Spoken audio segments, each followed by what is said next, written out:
Des gamins copains joyeux qui dansent ensemble. Ils sont heureux parce que leurs conditions d'études s'améliorent chaque jour. Cette fois-ci, c'est le ministre des Ressources animales et halieutiques, Sidi Tiemoko Touré, qui les visite avec 500 tables bancs, un don destiné aux écoles primaires du département de Sakassou. À la préfecture de Sakassou, qui a servi de cadre à la cérémonie de remise, le donateur ne cache pas sa volonté d'aider l'école. Ce sont 500 tables bancs que nous donnons aujourd'hui. D'autres matériaux viendront ultérieurement. Mais nous sommes très heureux de poser ce geste qui vient du cœur, qui est la continuité de ce que le président Alassane Ouattara a demandé que nous fassions dans les différentes localités. Que dire des véritables bénéficiaires, les écoliers, dont l'innocence voile difficilement la portée du geste. On va s'asseoir en classe pour bien étudier. Merci, monsieur le ministre. Les bons sont très jolis et il n'a qu'à continuer comme ça. Il n'a qu'à nous donner des bons tous les jours. Après Sakassou, le ministre Sidi Touré a consacré sa soirée à la distinction des meilleurs acteurs du développement de la région de Pékin. Bouaké célèbre l'excellence des récipiendaires fiers de contribuer à la renaissance de leur région. Ce prix vient nous encourager dans ce que nous avons déjà entamé, c'est-à-dire une jeunesse épanouie, l'investissement d'une jeunesse citoyenne, mais également une jeunesse consciencieuse. J'ai eu le prix d'excellence Alassane Ouattara de la santé. Comme il ne peut pas dépasser le patron, le chef, le président de la République, je ferai mon mieux pour suivre ses traces. Tout sera mis en œuvre pour l'excellence dans le Béké. Ces personnes reflètent bien les valeurs et les aspirations de l'Ivoirien nouveau telles que prônées par le président de la République. L'organisation de cette cérémonie de remise de prix d'excellence n'est donc pas fortuite.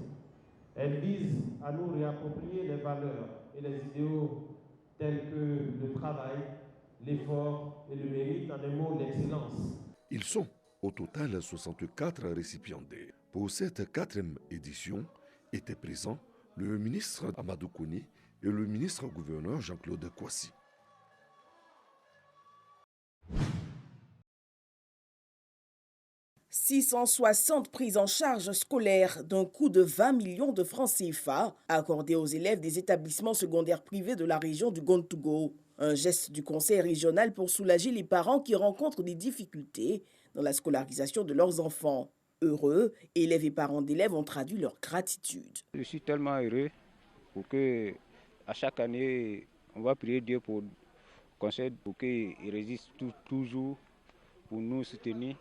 Le président du conseil régional, Kosonou Kouassi Ignace, a remis les clés de 2 bâtiments de 3 salles, un bureau et des tables bancs à 2 établissements de la région. Nous sommes très contents d'avoir des nouveaux bâtiments dans notre école parce qu'avant que nous nous asseyions, nous serons dans les classes. Le président du conseil régional a exhorté tous les bénéficiaires à se mettre au travail en vue d'obtenir d'excellents résultats en fin d'année. En plus des enfants à qui on demande d'étudier, nous demandons aux parents de mettre les enfants à l'école. Mais la spécificité de notre région, on disait que les filles n'allaient pas à l'école. Mais quand vous regardez aujourd'hui, le statut de l'école, vous arrivez dans les salles de classe, dans les écoles primaires, il y a plus de filles que de garçons. Et ça, c'est une grande satisfaction pour nous. Nos filles-là ne sont plus des filles de ménage. Ce sont des intellectuels. Et vraiment, je voudrais remercier les parents qui ont compris et les enfants qui acceptent d'étudier. Depuis 2014, le conseil régional a distribué 2442 prises en charge scolaires pour un montant global de 75 millions de francs CFA. Hermankono Garo, localité du sud de la Côte d'Ivoire appartenant au département de Divo, dans la région du Lodjibois. École primaire publique d'Ogougou. Une cérémonie pour honorer les excellents et les plus méritants, en présence du député de Ouangolo-Dougou, Drissa Traoré, parrain de cette édition, la 11e du genre. À ses côtés, d'autres parlementaires. Le sens de cette cérémonie est d'inciter les élèves de la localité à travailler davantage afin d'être les élites de demain. Une initiative de l'association des élèves et étudiants de Hermankono Garo. Nous avons initié cela depuis 2009. Chaque année, pendant les vacances, on organise une cérémonie pour récompenser les meilleurs élèves afin qu'ils prennent du goût aux études. Les lauréats ont été sélectionnés suite aux résultats des évaluations finales de l'année scolaire 2020-2021. Ils sont au total 134, dont 11 pour le premier degré de l'enseignement, partant de la classe de CE1 jusqu'au CM2 et 23 pour le second degré à être récompensés par leurs parrains. J'ai reçu des cadeaux. Je suis fier. L'année prochaine, j'irai faire plus que ça.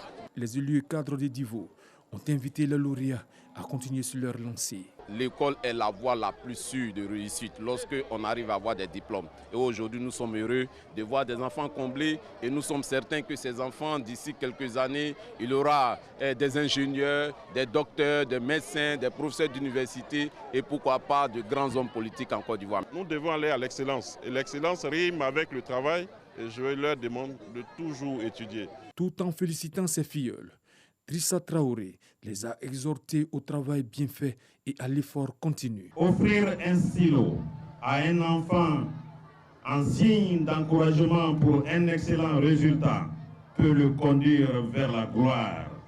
Il suffit d'un mot, d'un geste pour qu'il se sente épanoui. Aujourd'hui, vous l'avez fait.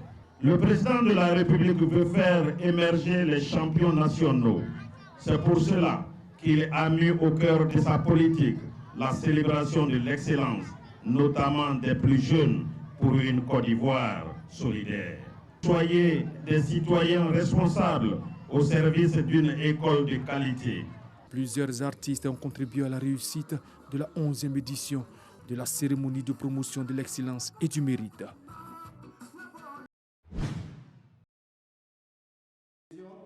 S'organiser pour le développement de Madinani, c'est l'objectif principal de la mission que s'est assigné le MJMN.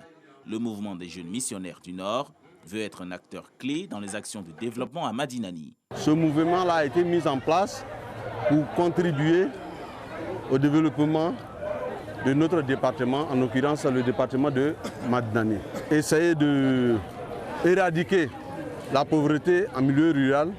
Nous avons beaucoup d'objectifs à encore atteindre.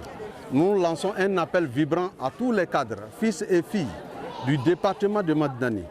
Mais dans la main de s'unir, on va s'unir autour de Madinani et chacun a son grain de sel à apporter. Créé en septembre 2021, le mouvement des jeunes missionnaires du Nord est composé de ressortissants des 33 villages et 3 sous-préfectures du département de Madinani.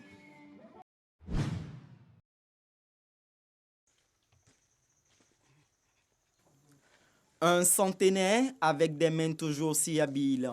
Il est le visage du Zaouli, du moins celui qui raffine ce faciès juvénile et inlassablement jovial. Saobi Boti transforme et façonne le bois avant de lui donner cette finesse caractéristique de son savoir-faire ancré dans la tradition gourou. Ce matin, il peaufine ses dernières créations. À chaque œuvre, le sculpteur transmet un message. Tout dépend de la lune. Que souvent, quand tu en fait accoucher un nouveau-né, c'est la fin du mois. Souvent, on dit cette fin du mois, ma femme peut accoucher. Fin du mois, on doit me payer mon salaire. Fin du mois, il doit faire mon champ. Fin du mois, il doit aller en voyage. Donc, tout dépend du mois, de la lune. L'oiseau s'appelle Zamblaoui. Peut faire sortir n'importe quelle voix d'animaux. Mais le jour où il se trompe et puis il donne la voix du tisserand, c'est là le serpent va l'avaler. C'est qu'il a en erreur. La sculpture, Boti ne l'a pas apprise. Il trouve des explications dans le surnaturel. Cette pierre, héritée des génies par son aïeul, confère à celui qui la possède l'aptitude de sculpter. Donc ce caillou, si on veut voir, ça a au moins 200 à 230 ans.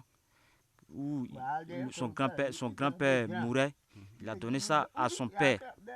Son père, à son tour, avant de mourir, il lui a donné aussi. Moi, je ne connais rien dedans. Mais s'il prend ce caillou pour me donner, si ça a trop fait, au moins 2 jours, il commence à faire. Puisque le talent vient du caillou, tout est dans le caillou. La renommée aidant, l'artiste arrive à vivre de son art. Sa dernière commande, 7 max pour un montant total de 2 millions de francs CFA. Mais les prix varient selon la complexité du masque. Ça a 70 000, 60 000, 40 000, 100 000 francs. Malgré l'âge, le patriarche ne compte pas les heures de travail dans cet atelier à l'air libre à la périphérie de Tibéita. Un dévouement qui lui vaut la reconnaissance de l'État de Côte d'Ivoire. J'ai souhaité l'appui du ministère de la Culture et de l'État de Côte d'Ivoire pour qu'il soit soutenu. Il doit se nourrir, se soigner. C'est vraiment important pour pérenniser la danse. Il faut qu'il soit dans de bonnes conditions. Il a été décoré par le gouvernement par une médaille de mérite culturel. Après sa décoration, il reçoit une pension de 300 000 chaque fin du mois de la part du gouvernement. Des chercheurs allemands lui ont même consacré cet ouvrage paru en 1993. Dans la ville de Zionola, Saobi Boti est une star. Ce fanatique affiche son portrait au bureau et dénonce la surenchère sur ses créations à l'étranger. Chaque trimestre, il lui envoie des pacotilles, des objets de peu de valeur, et en retour, il leur donne tout ce qu'il a de cher. Parce qu'au fait, un artiste, ce qu'il a de cher, ce sont ses œuvres. Donc, il leur donne ses œuvres et les gens vendent ça à prix d'or. Parce qu'il y a ces œuvres qui sont vendues en Europe, qui se trouvent dans les grands musées, qui sont vendues à 10 millions, 5 millions, 15 millions. En une quarantaine d'années de métier, Saobi Boti a sculpté un milieu de masse et ornements sur les zaoulis. Un riche répertoire qui a contribué à la vulgarisation de cette danse, patrimoine de l'UNESCO. Décédé le 1er septembre 2021, le célèbre sculpteur a définitivement rangé ses outils.